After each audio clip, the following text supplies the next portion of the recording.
Hi, it's Jean again. I'm making this video for my friend Vicky. She asked what to do about twin flame addictions. I'll just put it that way. I understand it to a point, um, because I do have a twin flame, and I understand completely what it's like to be in a normal relationship, um, between two people, a lover or whatever, and a soulmate and a twin flame. And honestly, and a lot of people that have met their twin flames and have gone through the separation and the growth cycle, is the worst pain you will ever feel. It goes all the way through. It is something, the experience is something that no language or words could ever express. Um, I've had a husband, actually my first soulmate, die on me when I was in my teens. And I thought that I would not survive that. And I didn't think there was a pain any greater. And I've had people that have raised me die, and that was rough. But the worst thing, and so far that has topped all, has been this twin flame experience. So it can be the most painful, soul twisting, unbelievable agony you will ever experience. I wouldn't wish it on anyone. But it can also be the highest, most soul shattering, spiritual experience as well. Again, the high and the lows are beyond word descriptions that I could ever relate to you. If you have not experienced it, it goes past soulmates. It, and you wouldn't think, if you got a soulmate, there's nothing that could go past it. Oh, trust me, honey. You can't even comprehend things. It's something your mind cannot even go around. So, with that being said, hopefully you understand to a point what I mean. If you have a twin flame or soulmate, you do. If you don't, I would do a lot of research and Google it. Is the only thing I can say. I always tell you to Google and research everything on your own to form your own understanding and opinion. Now, as far as the addiction goes, I was a smoker, so I was addicted to cigarettes, and I'm addicted to chocolate, and I gotta have a soda sometimes. So those are some addictions that I understand. Like the cigarette smoking is horrible. Um, but the twin flame, being addicted to a person is just, you feel crazy. You feel like you've lost your damn mind.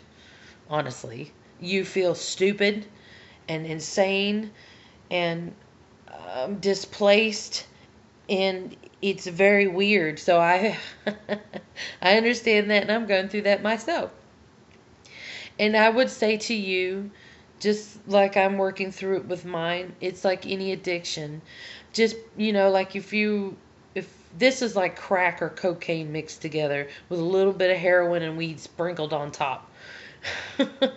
Not that I've had experience with all those, but in a simile or a metaphoric speaking, if you were addicted to any other substance and it was harming you, then you would need to break that cycle. And sometimes you can stop altogether, sometimes you have to do it slowly. Being addicted to a person ain't no joke. And I would not, if you can, cut it off completely. Because if it's toxic to you, like any other thing that is toxic to you, cut it off completely if you can do that. It's in my experience and what I understand, the cut off completely is I would not recommend that for most people. But if you can, do it. Especially if the other person is the toxic one and you are being suffering from it, do it. If both of you are having hard times together and you're equally having issues and you equally need space and you're hurting each other equally, you need to do it. I would do it slowly. Instead of texting and calling every night and every day, do it once a day or once a night. Or, like if it's constant, do it just a few, like morning, noon, and night. And then maybe morning and evening. And then, like if you're coming off an addiction or a medication, do it once a day, and then once every 3 days, and once every day, and then once a week, and so on. But you have to do it to a point where there will be no communication whatsoever until you have both done some serious soul searching, some serious improvement within yourself. Because, again, understanding from my own experiences and reading through other people's experiences and education, twin flames have this running from each other thing that they do. If you are not healed inside and you are not advanced to the same level or ready to go on to your experience that you're meant to have with each other in this lifetime, you will be like the opposite ends of magnets. Or the same ends, how magnets will push each other apart no matter what you do. That's what happens to twin flames. If you are the toxic one and you don't realize it, and the other person is pushing away from you, it is best for you and that person to grow. If you're a Christian, you need to go to church, read your Bible, do some counseling with your pastor. If you're a pagan, I would seek a priest or a priestess, your local coven, someone experienced in the pagan ways. Same, it's like if you're religious, seek counseling within your religion. If you're not religious or you're not spiritual, then you need to see, I would honestly, and I can't stand it when people are like, I'm not going to a therapist. I don't need a psychiatrist. I don't need a counselor. Yes, you do. We all do. There is something in everyone's life you honestly need to help to move past it.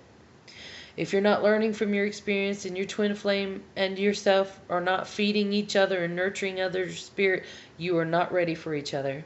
And it's painful. I completely understand. I mean, I understand, okay? So I'm with you in this. You are not alone. I understand exactly how you feel. But if it's not nourishing you, regardless if it's a twin flame or not, anything in your life, if it is not helping you grow, nourishing your spirit, or is positive for you, you need to leave it. And it's easier said than done. Yes, you stop being a chicken, pull up your panties, put your big boy and girl boots on, and take that step. Being afraid and being in the fear and being miserable it seems to be easy, and you're afraid because you don't want to change and make that next step. Stop being a coward. Because honestly, some of the experiences I'm going through is because the other part of me is a coward. I am at a higher, more advanced spiritual level. I have a higher vibration, and I understand that I am ready for my continuation of my journey, but my other partner isn't, and it's because they're being a coward. And I understand that in both sides, okay? I've been there too. But I am now ready. And it gets kind of impatient waiting on your other half, especially if you're the one prepared to wait on them. But don't be the coward. If you're the one that needs to do spiritual seeking or help, or you're the one that's being damaged from the other side of your twin flame, you need to make that next step. It is the best for you to move on because you're not helping yourself and you're not helping your twin flame, and it is not helping either one of you grow if you're together. And if you're back and forth with each other, that's not helping you either, okay? Now I'm saying this with love and understanding, okay? From my divine light to yours, I love you. I'm thinking of you. I will send my energy and my love with this video. Send it back to me. Thank you.